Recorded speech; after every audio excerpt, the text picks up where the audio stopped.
Hello, good evening, and welcome back to Shooting the Shit, a Tottenham talk show with me, Lee, the Dorset Spur. It's good to have you with us. What a week it's been. If last week was miserable, then this week we have got to be happy, right?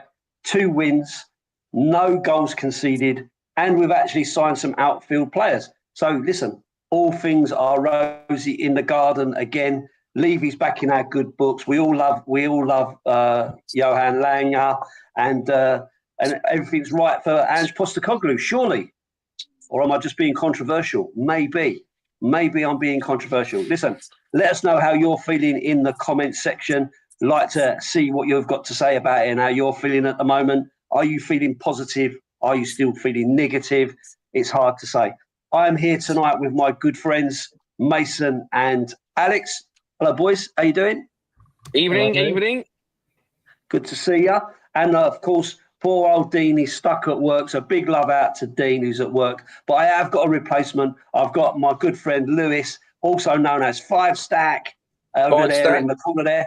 Hello, buddy. How you doing? Thanks for stepping in. No worries. Thank you for having me on again. Yeah, it's been a while. Looking forward to getting into it. Good stuff.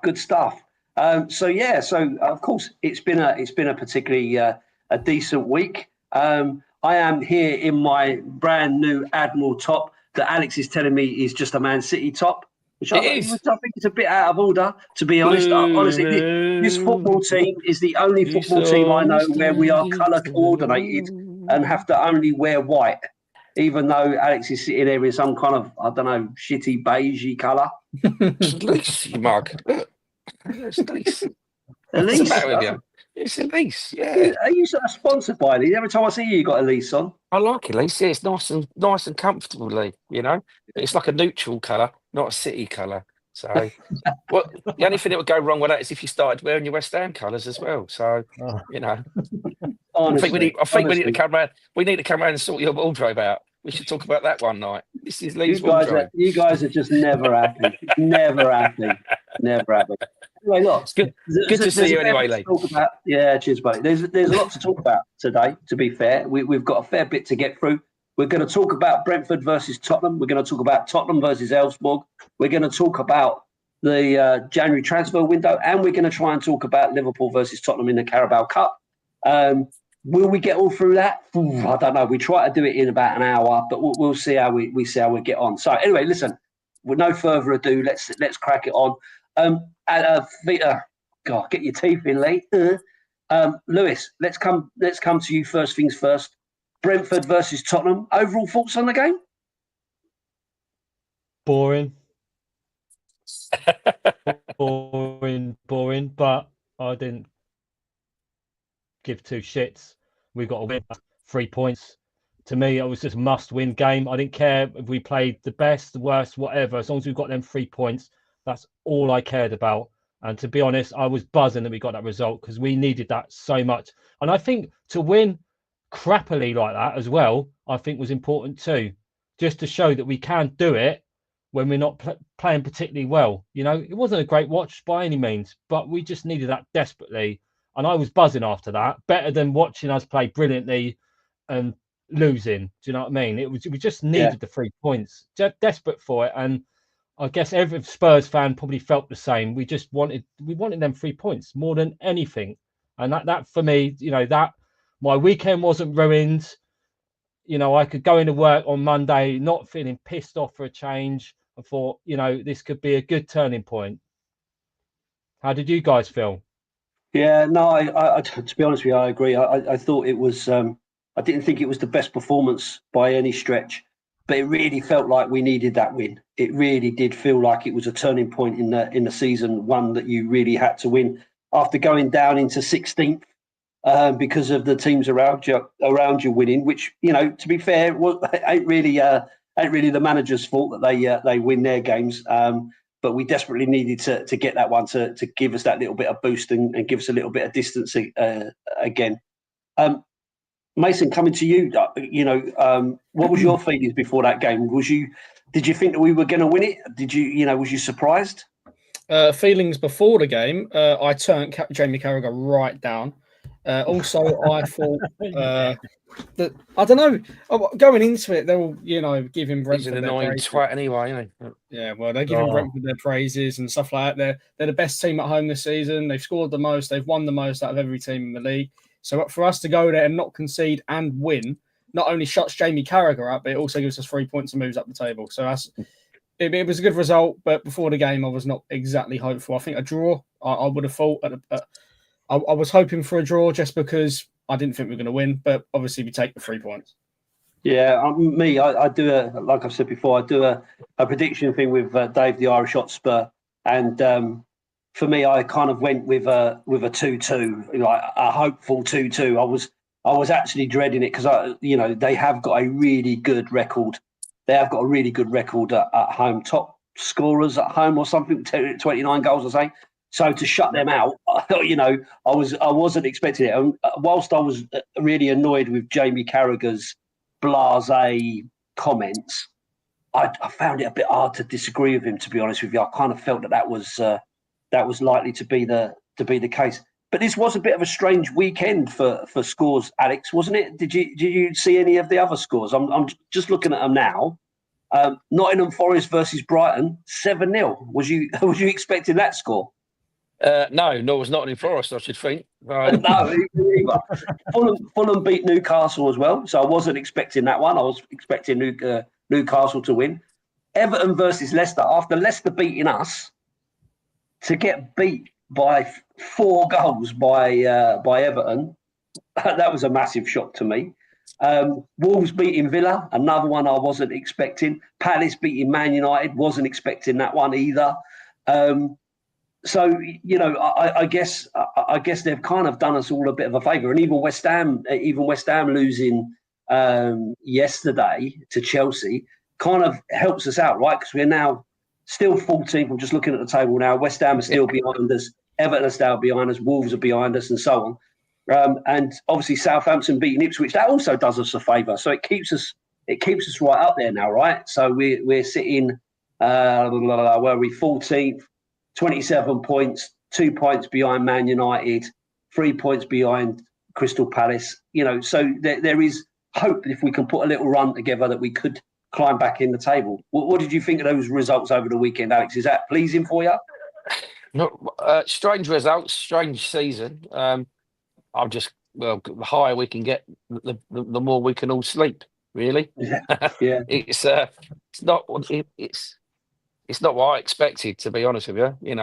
I wouldn't have said last season we'd be in this position now. So where you've just said, yeah, we're climbing up.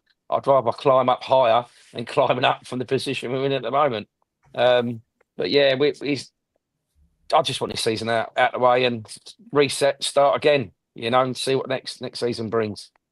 So you're not excited about the fact that we're still in a relegation battle? No, not at all. No. No, but what about hold on, because it's not just because we don't really think we're in a relegation battle now, do we? We think we've got enough gap between us. But we've got to joke about. We've got to joke about. Sorry, Lee, we've got to joke about the position that we're in.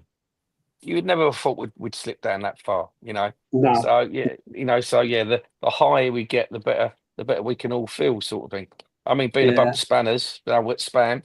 I mean, that's all right. They got no ground to stand on now. But as long as we can keep going up and shit like that keeps going down, again, that can only put a smile on our face. But I just want the season out of the way and done, and then start again. From a league point of view, though, just from a league point of view, bear in mind we've got semi-final on Thursday. That can put us in the final. What do you want me to say? I'm happy with our position that we're in, and that we're climbing up slowly.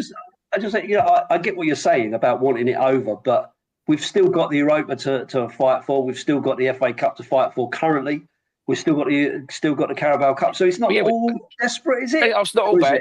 It's not all bad for I'm just talking about the position, the league table we're in at the moment. I just the competitions would be great to go and see if we can. But yeah, no, I just want us to go up a bit further. But get that bit of safety. Get that bit of safety. Now, I'm not excited about our position that we're in. I'm just, I just want the team to not go down and any further than we are and lose any more games, which is, we don't know, do we? Because we're very unpredictable, no consistency still. It looks like Yeah. if we go any higher, then people are going to say, "Yeah, you scraped through that season, didn't you?" You know, we've got to start winning and winning well, which we know we can and have done, but just a bit more consistently. So yeah, happy with their position at the moment. No, great that we're in all these cups, brilliant. But is it going to bring more disappointment for us? Possibly. I just want it over and done with, mate. End of the stress. That's End what of the Tottenham does for you, right?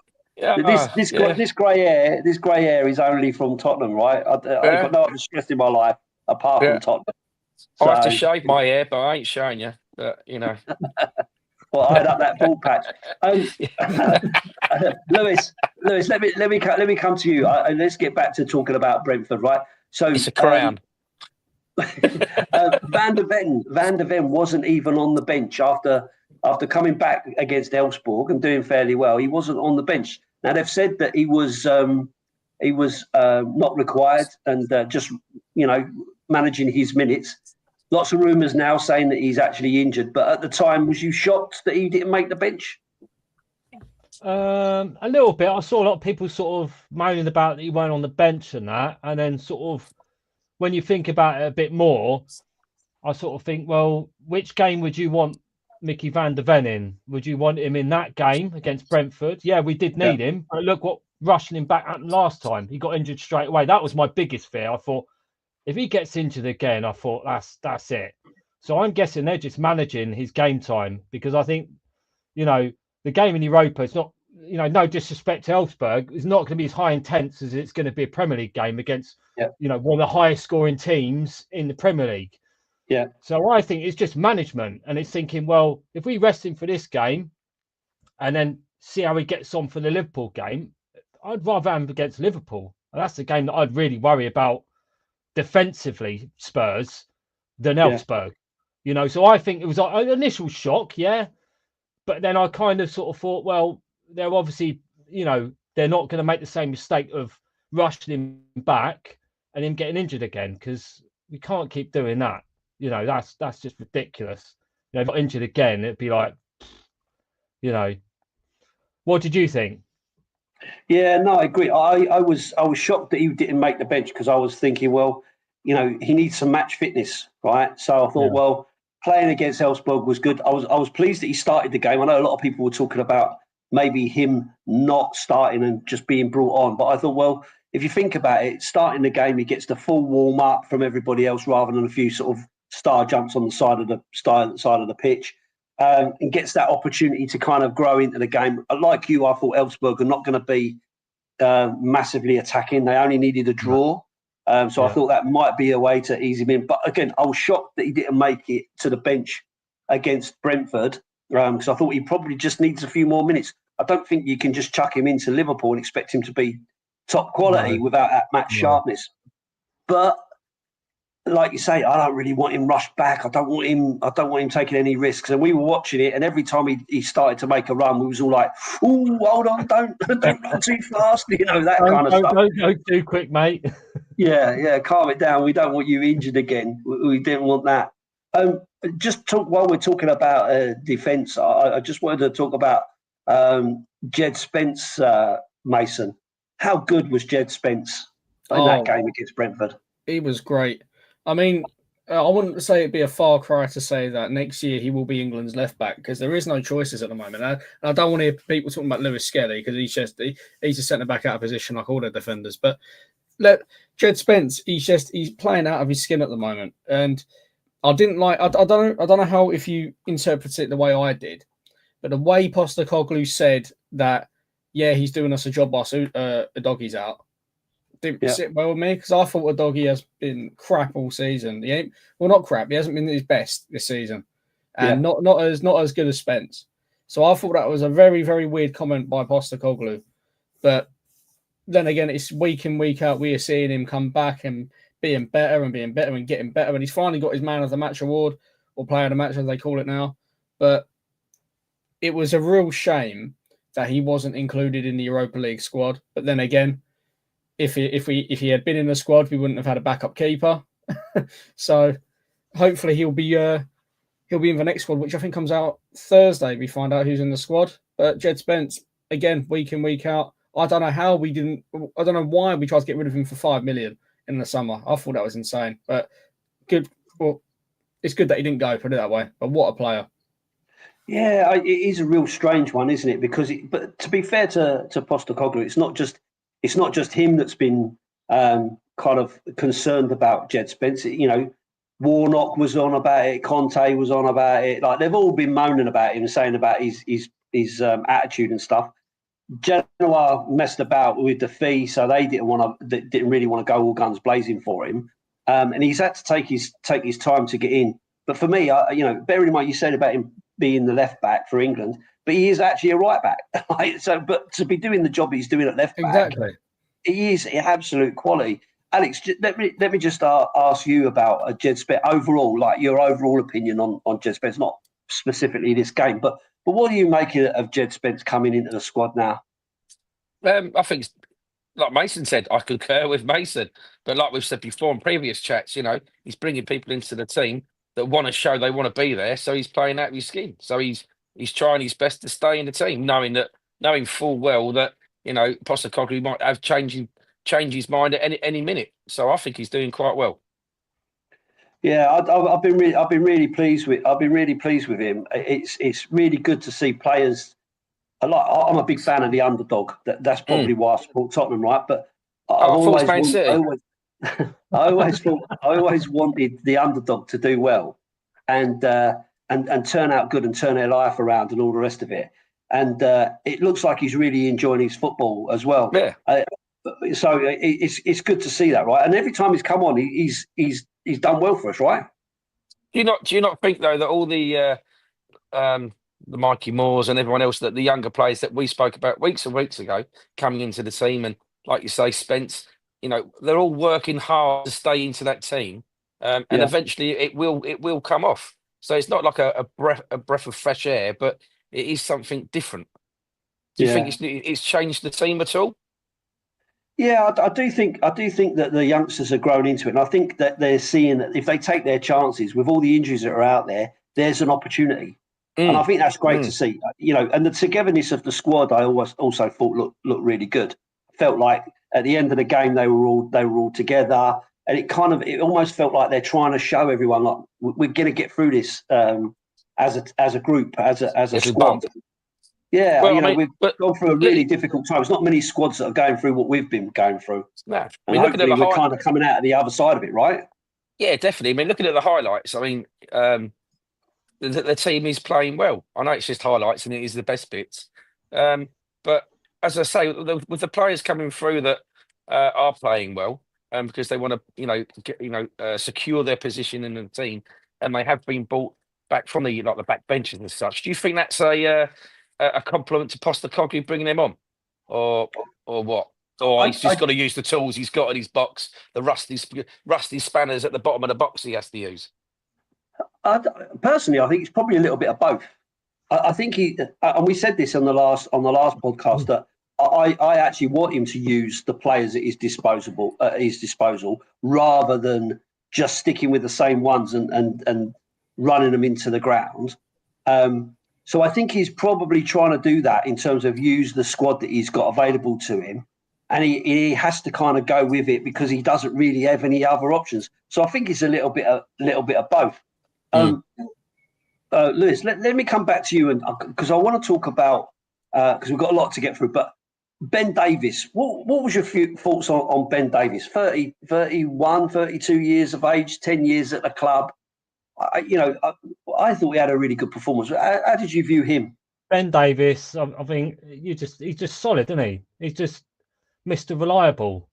I think it can't be sort of what's the word? He just turns up and he does a job. You can't knock the guy. Whenever he's needed to step in, he's done it. He's never moaned. He's never, when he's been out the team, he's never sort of kicked up a fuss or anything like that. He's happy to be at the club. He wants to be at the club. And he's kind of like, if you need me, I'm going to step in and I'm going to do a job. And he does exactly that. And that's what you want from players. You don't want to moan in. You don't want a Danny Rose scenario where they're running off to the Sun newspaper, crying all the time and going on this and slagging the club, whether they're right or wrong. But I don't know. He's professional and he does a job when he steps in, and you can't knock the guy for doing it, you know. And it's a shame that there ain't more players like him out there, you know. Yeah. He ain't a world beater, but he's solid. You know, that's what I said. He's solid. If you put him in there, he'll do the job that needs to be done, and you can rely on him. And there's not many players you can say that about. You know, yeah, they'll have a good game, but then they'll have an awful game when they switch off. He does a job, and he does it properly, like a professional footballer, like they should all do, you know. So I've got a lot of love for Ben Davies. I think he's a good servant to the club. He's generally a nice guy. You watch all his documentaries and that. He speaks well, and all the other players love him. So that says a lot. You know, they all love him. So he's a good teammate. He's a good player, and I think he does such a good job at being a good player for Tottenham Hotspur. And like I said, I wish there was more players like him.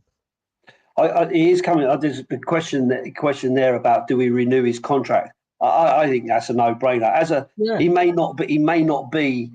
may not be a first team starter week in, week out, but he is a man who you can rely on to fill in when he needs to lead from the front and all the rest of it. And I thought he had a really good game. Him and Gray in central defence. It didn't look at any point like Brentford were going to get through. They just soaked up everything, blocks, headers, you know, and closing that. I just felt that they were really good together. And I know that even going back to COVID times when they were just playing without any fans in the stadium, there was a lot. You could literally hear Ben Davies coaching and leading the team around him. So a real good leader to have on the pitch as well. Mason, let me come to you because this is another one we've talked extensively over the course of this season about Heung-min Son. But do you think he's kind of looking like he's starting to hit a bit of form? No. Don't get me wrong. He's same example of Ben Davies. He's a great servant. We all know what Sonny can do and what he's capable of. But he's just... That was his off topic. It was his first booking since 2023, and that was defensively tracking back, which we ain't seen him do like for a while. Yeah. And so I think Brentford, he kind of maybe in his head he thought, right, need to do something here. I'm going to try and play a lot better. And to be fair, he did. He took on a lot more players. He was running down a wing. He was playing. He was getting some decent balls in. He was tracking back defensively. Like in terms of work rate, that's 10 times better or 100 times better than I've seen Son all season. Yeah. But in terms of form, goals, assists, whatever, did it count as an assist? The corner, I think it might have, but well, that's what I was gonna say to you. We're talking about that, but his corner led to the own goal, which came at a really good time, to be fair, because I think we were soaking up so much pressure. So to get that scrappy, lucky, you know, freaky goal was a real bonus. Yeah, but then again, you got to think that if Son's cross wasn't exactly going to the play he wanted to, and it was very much the fault of Brentford to put the goal in. So that, well done on Son for doing it, but it wasn't what he was planning to do at all. He missed his target, but then again, things happen. Curling well.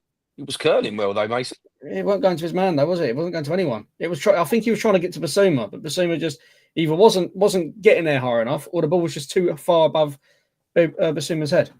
Well, to be honest with you, I thought that this corner. I saw something in this corner where I haven't seen us do all season, and that was crowd out the keeper, really make a fuss around everybody, bit of pushing and shoving, a bit of shithousery, and all the rest of it. It felt like it was really overloaded, and for me, it just looked to me like he was just putting it in the mix and see what happens, and we got a bit of luck out of it. Alex, what do you think? That's something we've not seen before, right? Yeah, true. Causing a bit of chaos in the box.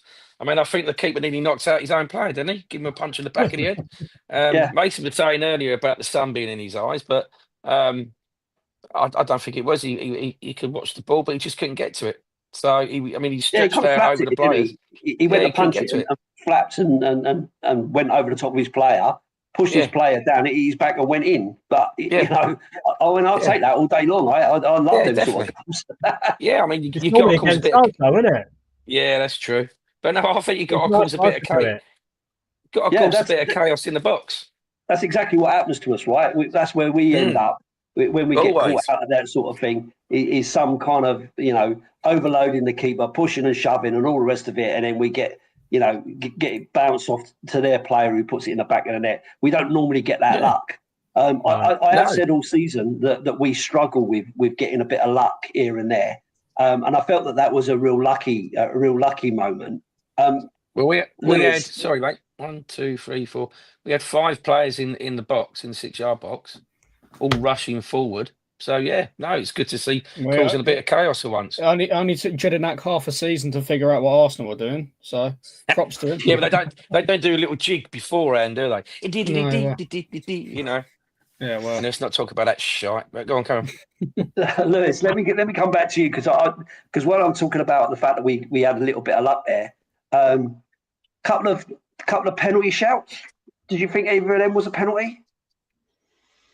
Yeah, when you first watch it, you think, it's a pen, and then you look back and you go, oh, maybe not then. I mean, I think there was, I don't know. It's if I'm a 50-50, some of them, I don't know. I've seen him given and I've seen him not. It's one of them. I think it'd be more hacked off if we didn't get anything out of the game, and then you start looking back at things like that and think, oh, we should have got something there. But it's just one of them. Really, it's one of the ones you'd be annoyed if it was given against your team. And either way, so. Yeah, I don't think they were stone cold, but like I say, when you watch them straight away, you go, "Come on!" I was shouting at the TV, "Can't it's a pound?" And then you watch it back, and then you go, "Well, all right, maybe not." Yeah, I can see why they didn't give that. Do you know what I mean? It's one of them ones. Yeah, I agree with you. But bearing in mind, and this is why I asked this question. So, if you think about the first one with Mikey Moore, he's got 2 hands on him. Yeah, shoves him over. Right? Shoves him over.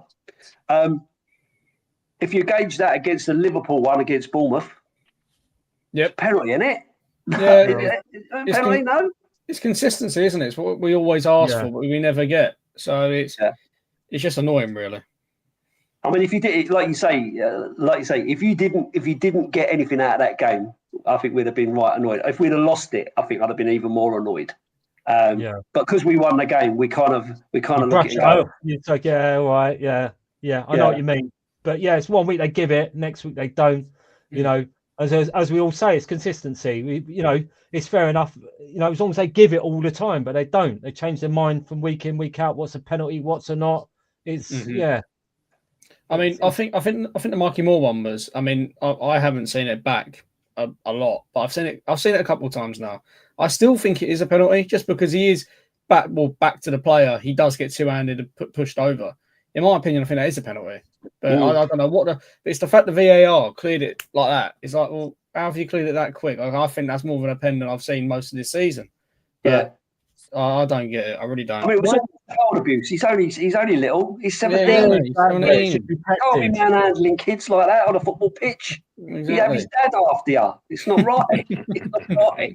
I always find Spurs decisions, if it's VAR, it always seems to get, if you think, oh, they're going to look at this, it almost instantly gets brushed off. Like if an offside or whatever, they go, that's offside. And even the commentators say it. And then that's it. They don't look at it. Anyone else analyse it for like 10 minutes. Exactly.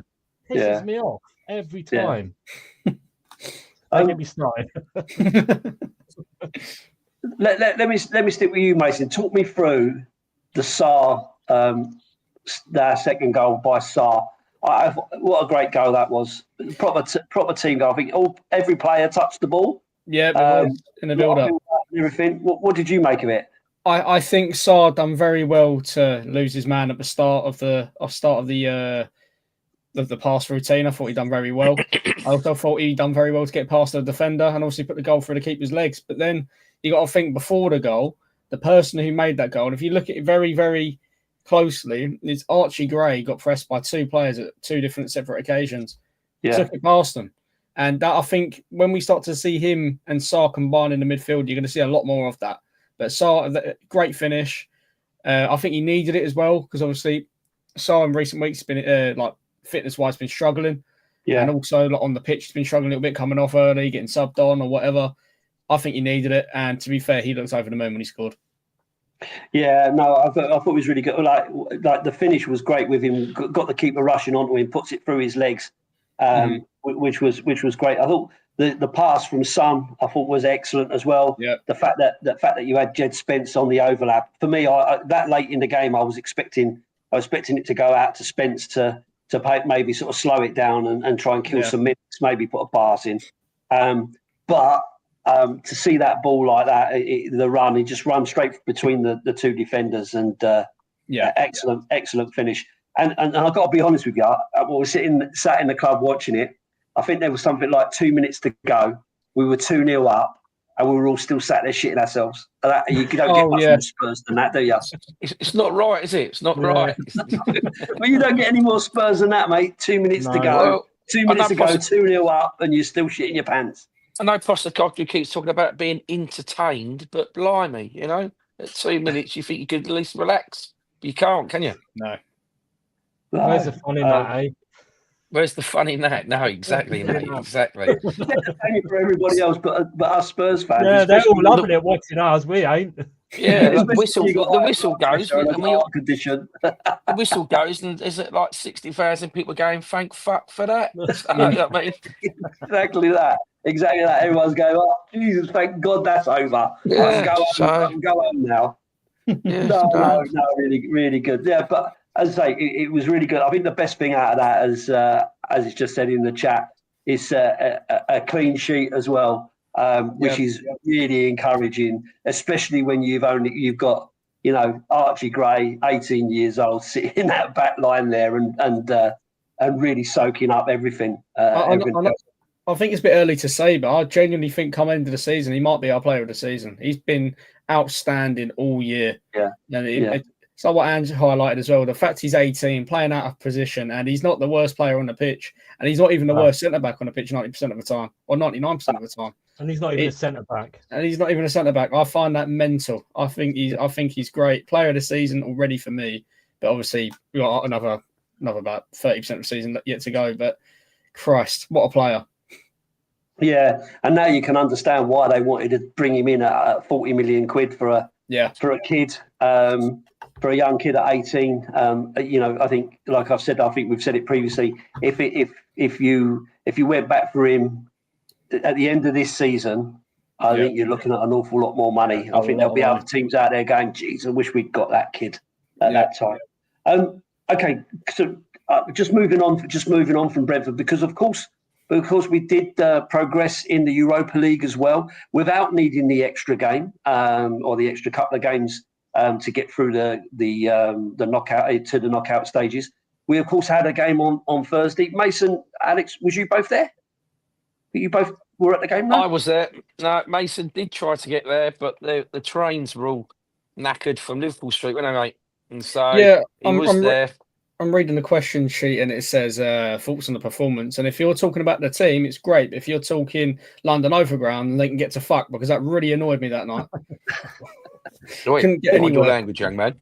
Yeah, no, he phoned up quite frustrated because it's not that far away. So lastminute.com, then Mason decided he was just going to go home, but he sounded very, very pissed off. Well, yeah, me and Dean were there. One reason I wanted to go to that game, I've said all season, I want to see Mikey Moore's first goal at home. I want to see it. Yeah. I had an inkling it was going to, because I won't go in at all. I wasn't going to go to the game. And I looked at my ticket at R5 and fuck it, I'll go. It's only £3 for a train ticket. So I got to the station going, I'm going to see Mikey Moore's first goal, whatever. Couldn't watch it, get in. And then I'm like, okay, thank God. Like 90th minute, thank God. He hasn't scored. I still have a chance to see it. No, he only goes and scores in the 93rd. Not very happy. And the interesting thing about that is that's why that ticket from Liverpool Street was £3.50 because there ain't no train. You ain't getting there, but they still want your £3.50. I knew you wouldn't be happy. Alex, talk to me about that. Talk to me about your thoughts on the performance then, because that wasn't an easy game, was it at all? Alex, can you hear me? Oh. Are you there? Can anyone hear me? I can hear you. It was a boring game. I know that. Sitting in the first half. There's obviously a slight delay there. Yeah, can you hear me? Hello. Oh no. So let's try that again. Let's try that again, Alex. Let's try that again. Thoughts on the game? Well, you just can't hear me, no? Oh no! Oh no! Oh, there you go. He can hear Chris me. Kamara, isn't it? How about now?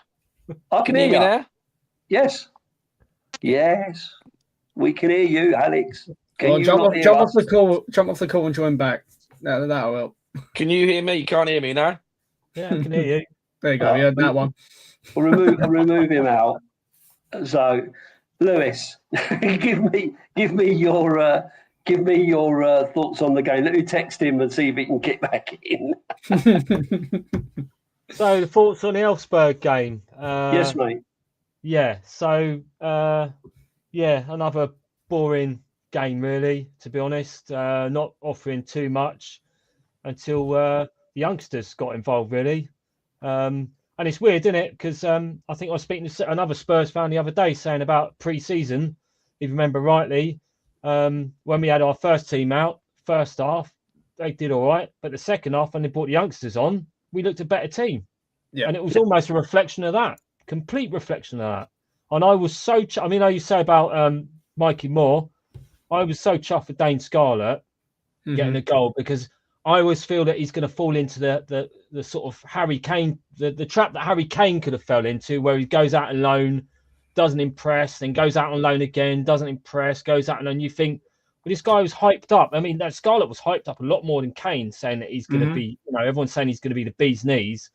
And maybe that was too much pressure on him. So for him to get that goal was, I felt so happy for him. And just to see all the youngsters, it's just, it's what us fans want to see. It's your young players come on and do the job, not fazed by it, not fazed by the moment, show no fear, and just do the job. And so yes, it was a bad game, but on the reflection of the youngsters, it was a good game. It was a good game for them. Definitely. 100%. Alex, can you hear me now? Can you hear me now? Yeah, we can hear you all the time. We were saying, yes, we can hear you. I was nodding. This means yes. I couldn't. Well, I turned it off and turned it back on. You know what I mean? Mr. Techno Fear, isn't it? Where were we? Yes, I agree. I was asking Lewis, Lewis kindly filled in for you, but just looking for your overall thoughts on the game. What did you think of the game? Well, as I was saying, sitting in the tourist section, it was that boring that first half that I got up and sat with Dean and George, and so at least I could have a giggle with them. It was they didn't want to play, did they? Really? No. We were trying and we were trying, but we just couldn't get through. And then when we started scoring, it was happy days. Their fans were good though. Their fans were quite loud, and they had a little guy in the front orchestrating who should sing when. And then they got their little scarves out. Looked like Harry Potter's scored a night out. The same colours. I thought the second half was a bit better. But I nearly did fall asleep first half. But like Mason said, as soon as Mike Moore scored, I knew Mason would be upset because he didn't really hit it that hard, did he? He just saw the opportunity and went for it. So, we was all behind him when he scored that one. It was good. 100%. It was good. So it was good. You know what I'm like, Lee? I go for the night out or the day out. Yeah. It was a good night out. Good night. There wasn't many people out that night though. LT's was empty. Couldn't get there. That's why. Well, yeah, it's true. We did. So we did. Paddy Paul was there. So no, he wasn't. I don't know. I can't remember. Anyway, but yeah, it was just enjoyed the night really, and the game kind of spoilt it as usual. But having that result was a blessing, I suppose.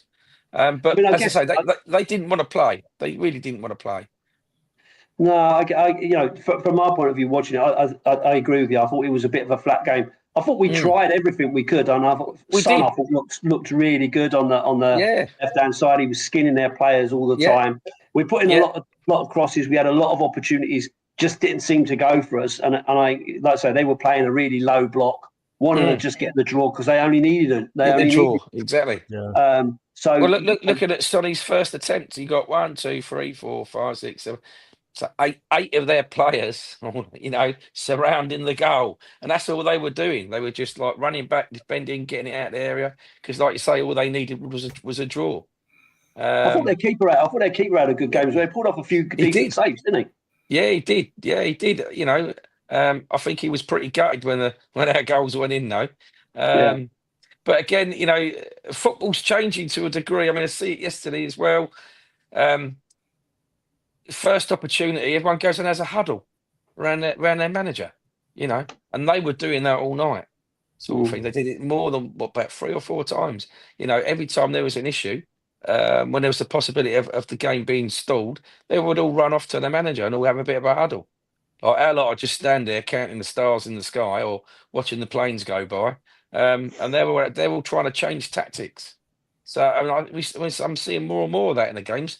I don't know if you've noticed that as well. But... I can't say I have. If I'm being honest, I know you do get a bit of that where certain players will go off and try and get some instructions from the manager or from the coaches or whatever. Get a drink and that kind of stuff. But I thought you could tell the difference. But bear in mind, like we said when we were talking about the preview of that game. Elfsborg, they managed to score 2 goals against Galatasaray, the same as we did. They beat Roma, and they were above Carabao and Ferencváros and all the rest of it going into it. And I think that they go into the playoff, did they? I think they did, didn't they? Or did they go out of it because they lost? Mason, do you know? Mason, they know that tactic. No, I think they made it. They got they were only a few points off of Roma at that point. I think they were fighting with Galatasaray, so I think they did get through. I think. What's funny at one bit, sit next to George when Scarlett come on, and he said, he's only just come back from Oxford, isn't he? He went, what's he going to do? And then within 2 minutes, he scored. So, that was quite of a chuckle. Lewis, let me ask you about Scarlett actually, because that kind of jogs me a little bit. When he went out to Oxford and didn't get a chance to play, so he comes back, he's straight in the Europa squad, and gets on ahead of Lancashire. Was you surprised at that? Because like George said to Alex there, I was a little bit surprised that he got, and I thought, I don't understand this. He's been out on loan, and yet he's getting on ahead of Lancashire. Did that kind of spring to your mind? Yeah. No, it was a bit surprising considering Lancashire has been sort of training with the first team. He's been in and around the first team, and so to be like he's been on the bench. We're kind of going to use him, sort of thing. Whereas, it was a kind of a strange one, but I don't know whether it was a tactical thing. It was kind of like the guy's come back from Oxford. He's going to have a bit of fire in his belly, a point to prove. I mean, I still think the same thing about Spence. I still think that maybe his attitude thing. I think maybe them sort of keeping away from the first team has kind of fired him up a little bit. Sort of saying, "Well, why you keep me out? I'm a decent player," And I think it's probably fired him up. The interesting thing, right, that kind of struck me is he's in the Europa League squad, and yet he was out on loan. So it seemed a bit odd to me that he was in the Europa League squad if he was out on loan. Or is that because he's under 21? It may be because he's under 21, and that's kind of what's allowed him in. But again, like, just to kind of finish off, Mason, just to come to you, the great to see the academy lads, all three of them scoring a goal. I mean, that's what you dream. It's great to buy, because we'll talk about signings in a minute. It's great to buy players and have internationals come in from, and all the rest of it. That's all exciting. But it's great to see your own actually doing well, right? I mean, you could go back to last summer when, even the summer before, when Ange first joined. Levy's comment was, "We've brought him in because he brings our football and he knows how important it is to link the academy to the first team." Which, to be fair, he didn't show a lot of in the first season, but in the second season, it's kind of forced his hand because of our injuries. But I think Ange knows how to get the best out of the youngsters, and that's why you are seeing Gray, Bergvall, Kinski playing very well. Even I'm not going to take you too far, but they played well on Elfsborg. But I won't say they played well all season, obviously, because it's their first games, whatever, first goals, first starts, whatever. But he knows how to unlock the youngsters and how they make them play well. Which is what we signed him for, really. But as you say, the academy, I think Levy at the moment is trying to build up the academy. Like I think we're signing someone every other week now in the academy. I think we've signed 3 new academy players. One from Liverpool, one from Man City, and one from Chelsea. You're missing one out. We signed one about an hour ago from Ireland. Oh, was it? Yeah. Oh, really? His name is This is the kid, isn't it? And he a 15-year-old or something? No, he's 18. His name he's an Irish kid. Mick, Paddy, what's his name? Mason, actually. Oh, Mason Melia. We just signed him. He can join next January because it's outside of it's because of Brexit rules.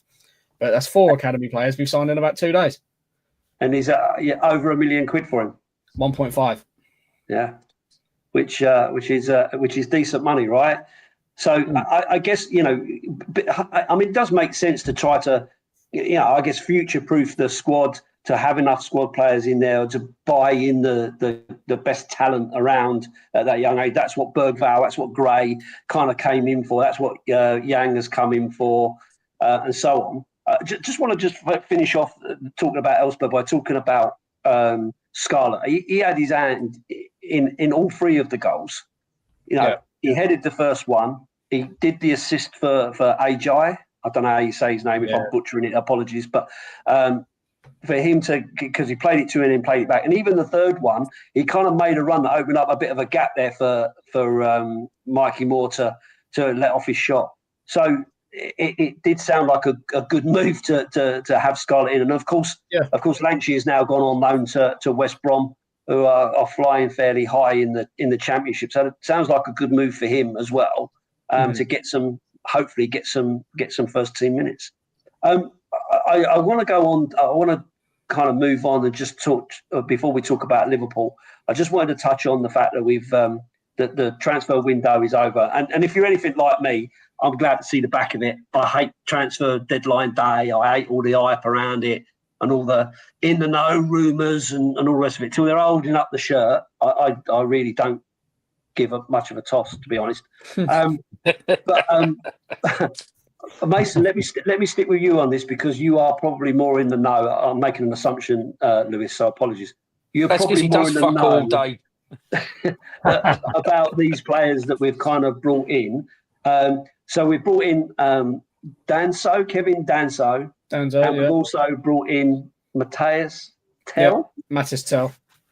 So Danso, central defender, or a defender anyway, a position we really needed cover for, so makes sense and good, what do you call it?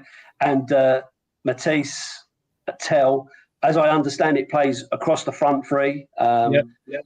And bearing in mind, we've got a bit of a problem on our right side with Johnson being out and not really having anyone to cover him apart from Kula, who seems to play better as a 10. Do you know anything about those guys? Are they good purchases, do you think? Yeah, both of them, really. Danzo, he started off at Southampton. Everyone kind of writ him off and said, oh, he's shit, whatever. But this was years ago, and he's been at Lens, or Lens, however you want to say it, for years now. And he played well for a good 3. I don't say I watch him, which is what I'm seeing on Sky Sports, whatever. But he played well 3 years ago, apparently. And this season, Will Steele, the young English manager, went over there, been managing Lens, and he's been kind of their star in the defence. So he's been quite well.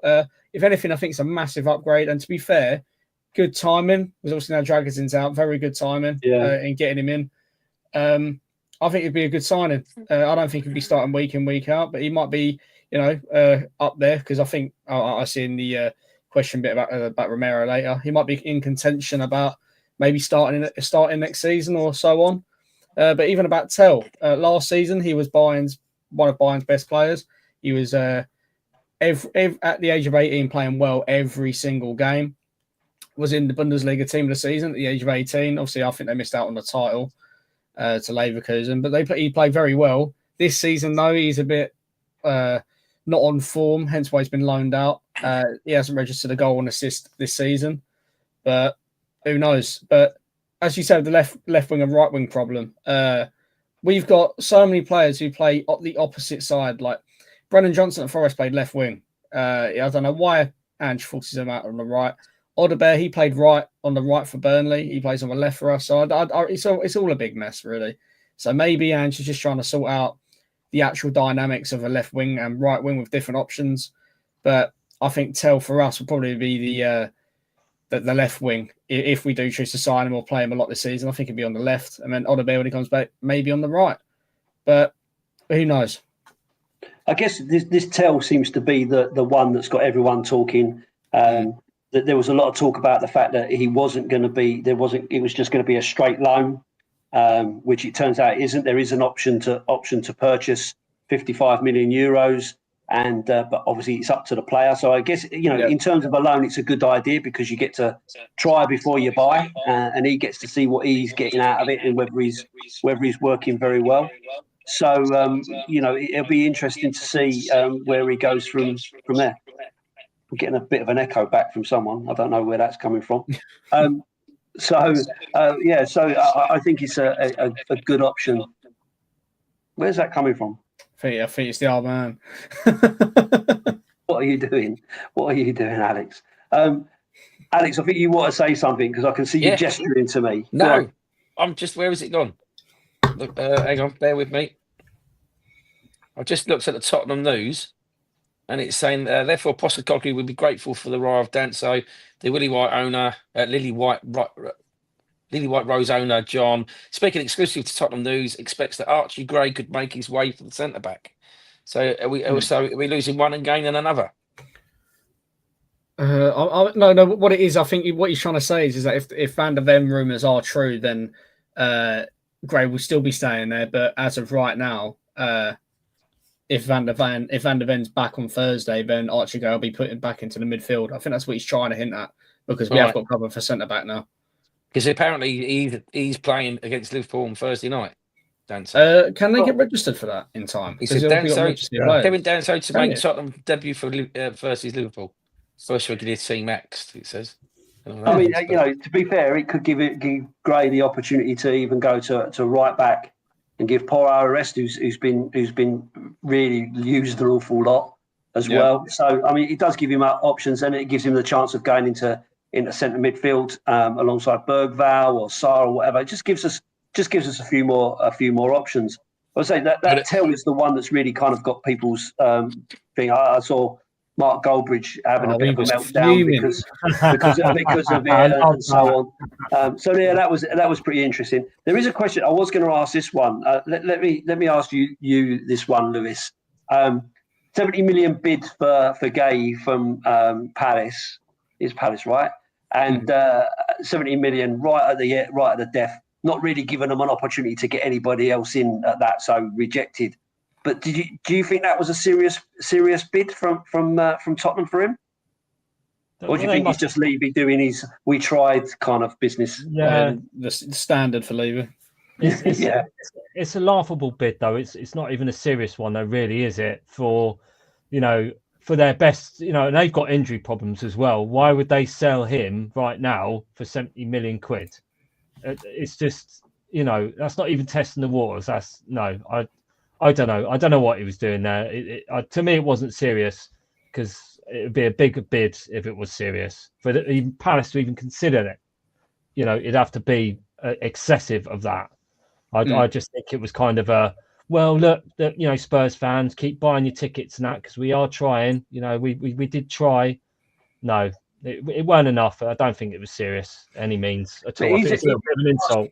He's in the last year of his contract, right? So, and he's out of contract in the summer. To get 70 million quid for someone who's out of contract, unless I'm getting that wrong. I think it's the next year he's out of contract, and that's why we're trying to like where Lewis here was just saying how 70 million is laughable for Gahey. I think that's what Levy was trying to do. So, look, you've only got 1 year left. Just take the 70. Because obviously, if he signs an extension, it's going to be 80, 85 for Gahey at minimum. But I think it's the standard for. I think we're the only club in the world that has a 3-day transfer window. If I'm being honest, because everyone else seems to be working 30 days. I must admit, I like Mark Gahey. I thought he was brilliant for England in the Euros, last one, wasn't it? I thought he was brilliant. I thought he was probably the standout player of the tournament. So I was thinking, 70 million quid for him. I thought that's decent money for a defender. I did put in there what does that mean about Romero, because there's lots of talk about Romero moving on potentially. Not available for after games. He's not played that many games for us. He seems to be injured an awful lot. Great player, but if he's not playing for you, there's no point being great, is there? He might as well be shit because you're not really getting the benefit of him. But I'd love to see Mark Gay. You guys like to see him in the Tottenham squad? 100%. 100%. I mean, he's the sort of player. He's the sort of player you want to bring in. Premier League proven, decent player, England international. He's kind of like a Solanke. Brings you some decent strength in depth with that player. He's great having all the youngsters coming in and for the future and so on. But we need some ready-made quality in there, and I think he would have been a really good one for us. How did you, just kind of finishing off? How did it? I'll ask all of you about this, but there seem to be lots of players rejecting us, and that's what really gets on my tits when we're talking about the transfer window. All you get is all the rumours about this one's rejecting you, that one's rejecting you. I can't think of their names off the top of my head now. I think Tomorrow was one of them, and then there was this other guy. Tomorrow and Disassi, but then again, Tell rejected us, and then he come over, didn't he? So, but I'm kind of glad that Disassi didn't come, because watching him in a high line would be probably one of the funniest things in the world to watch if you weren't a Tottenham fan. Because Disassi, he turns like a tractor. Put it that way. He's not a very mobile bloke. They call him, his nickname's Disaster. If you didn't know about Chelsea fans, they call Buddy a shoe and disaster. That they call him Buddy a shite and disaster because they're genuinely woeful, and I don't know why they play for a Big Six club, because they're that bad. Why are we ending up getting the opportunity, like looking at players like that? Like, you just don't make any sense to me. I do despair with this Langer and what they're doing. Don't get me wrong. I'm really pleased that we've managed to get someone in for the centre back position, because we desperately needed someone. It's good to have someone at the front, because we still need players from there. Still think we're massively short at left-sided wing back. I still feel like we need, even though we've got a decent amount of midfielders, I still feel like we need a real quality person in there to act as your number 6, someone who's going to really kind of break things down and stop it. So there's still so much work to do. But I know this is like 3 windows now that Ange has had, and a lot of that was getting rid of players and stuff as well. So, but Alex, how did you feel about these players saying that they didn't want to play for us and all the rest of it? It's annoying hearing all that talk, isn't it? It's annoying. It's also embarrassing, isn't it? Really. But I mean, they want to play their style of football. I mean, the other side of the coin isn't there? Is that they want to play their style of football. If they think Postecoglou is going to, really push them, to their limits, they might not be able to fit. So it might be an excuse for them, but embarrassing for us, Yeah. Because we're high on injuries, aren't we, at the moment? We're all debating whether or not it's training or not, or just the style of play that he wants. And if they can't fit that position or that position in the team to keep up that level of football, well, then more for them. But it is embarrassing as a supporter when players saying, "I ain't playing for that shit," or that's the impression they're given anyway. Yeah, I mean, I don't know how much to believe of all of this stuff, because it's almost like this one with Tell. He didn't want to come, and everyone was saying, "Oh, he wants to go to Man United," and you've only got him because you haven't got a buy option and all the rest of it, which then turns out to be a load of rubbish, and we have got a buy option and all the rest, all this kind of stuff. So I don't necessarily believe all of that comes out, but it is annoying when you hear it. And I do think to myself sometimes it's better not to have all that social media crap around it all, Do you not think it's mercenary though, isn't it? I mean, they're just going for the highest bidder, and you can't really blame them. But as Marco has just said, if they don't want to come to us and wear the shirt, then we don't want them there. I mean, but these days you don't know if the player wants to play for the team or he's just going for the money. You see, we're going to option A or option B, isn't it? And 9 times out of 10, they're just going for the money. For the money, is he? Because we don't pay the most money, and we don't pay the most fees and all the rest of it. So he must have been for the experience by Postecoglou, right? You got to think though. So our second choices are always the bollocks. You got to remember that at the moment. We wanted Raya, we got Vicario. I think Vicario personally sometimes is better off than Raya, but then again, Raya sometimes is better than Vicario. But then again, you got Tapsoba, we got Van der Ven. We wanted Tony, we got Solanke.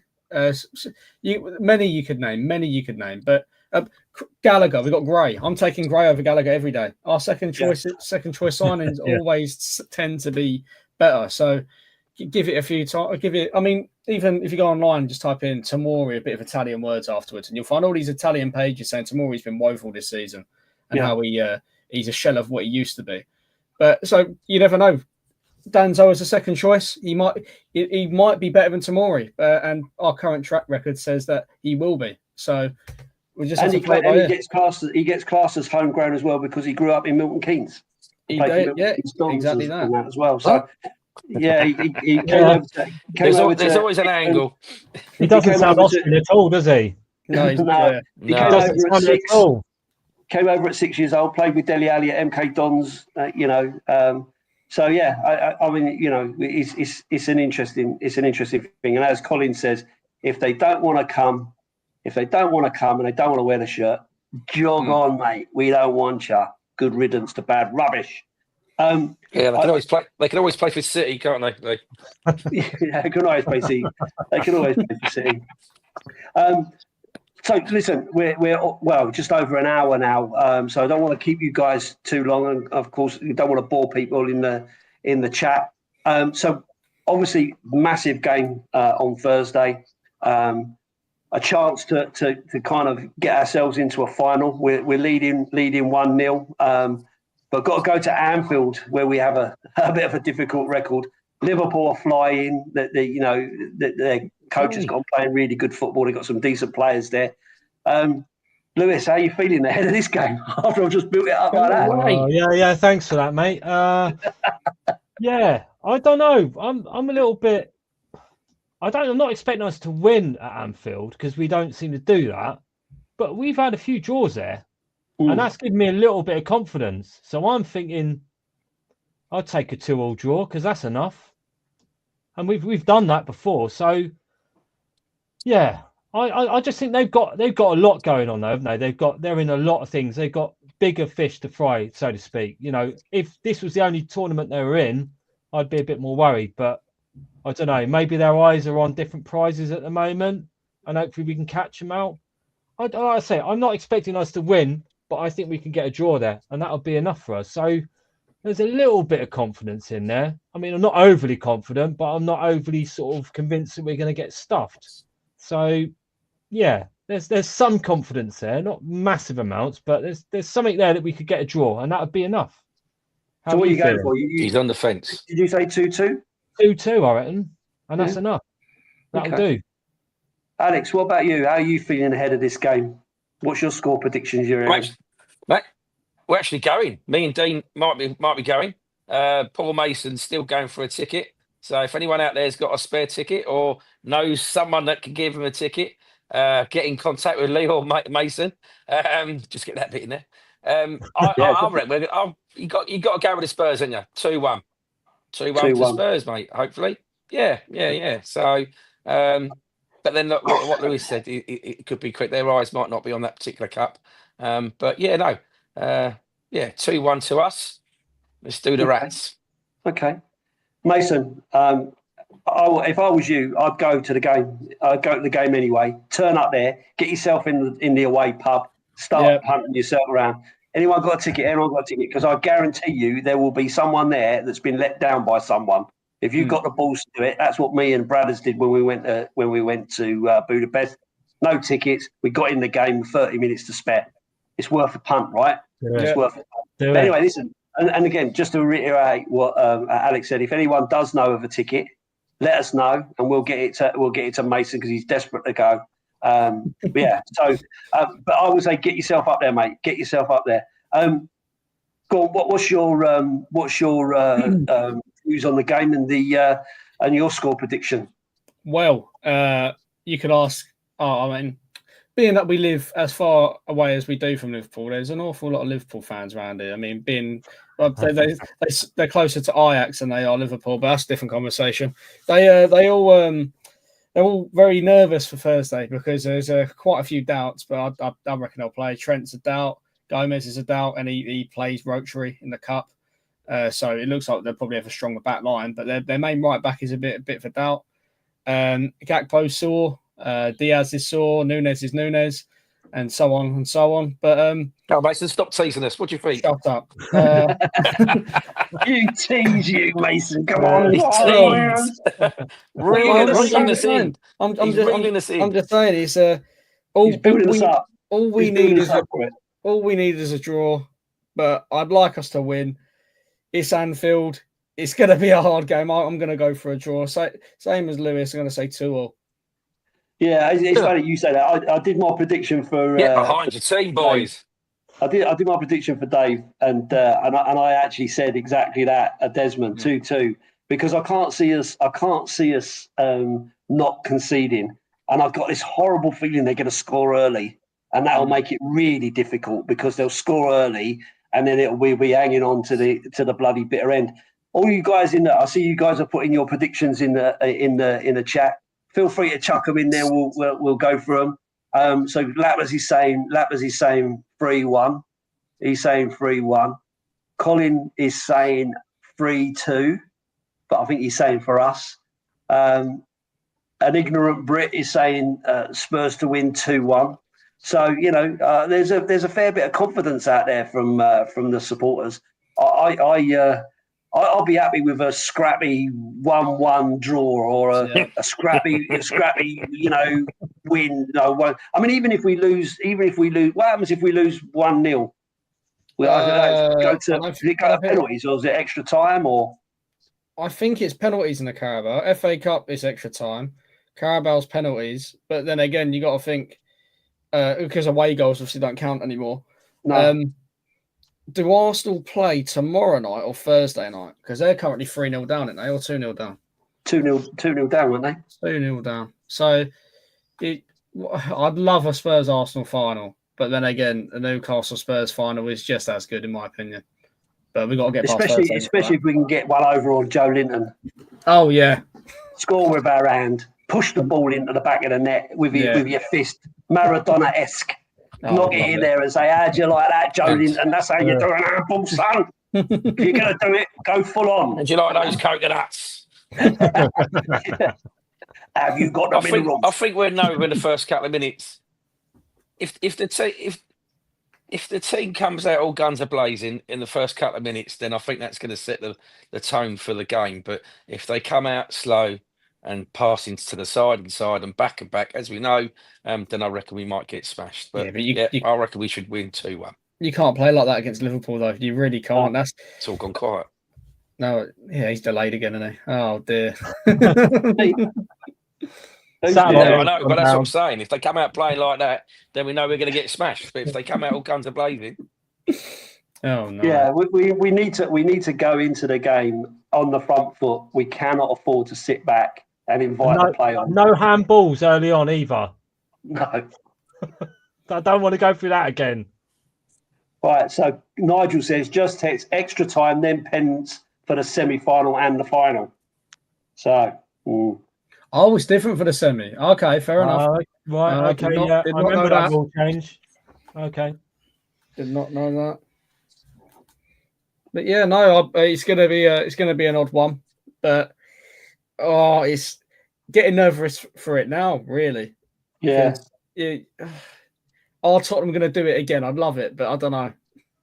I just don't know what to do. Shall I go to the club and watch it with all the Tottenham boys, or the South Dorset Spurs Tottenham boys, or do I watch it at home from behind the sofa, covering my eyes?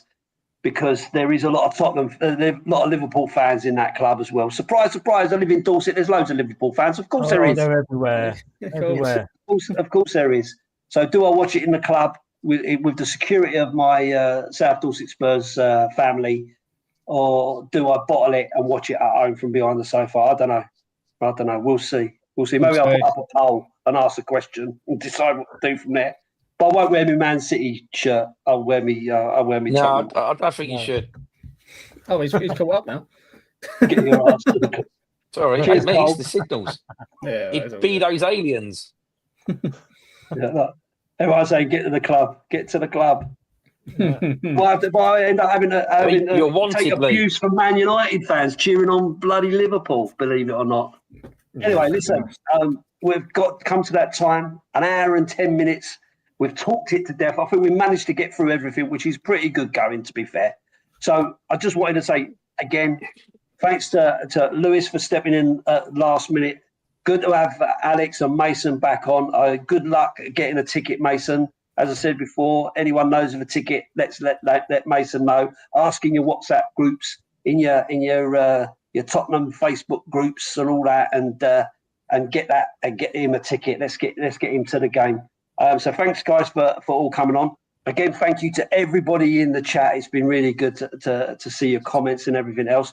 If you wouldn't mind giving this stream a like, that helps the algorithm apparently. So if you can all just go on that and just give it a bit of a like, that would be helpful. If you want to share it afterwards, that would also be really helpful as well. If you're not subscribing to the channel, please do subscribe to the channel. I hit over the 2,000 or 2,040. So the next challenge is to get to 2,500, which is going to be a bit of a stretch, I'm sure, but you never know. You never know.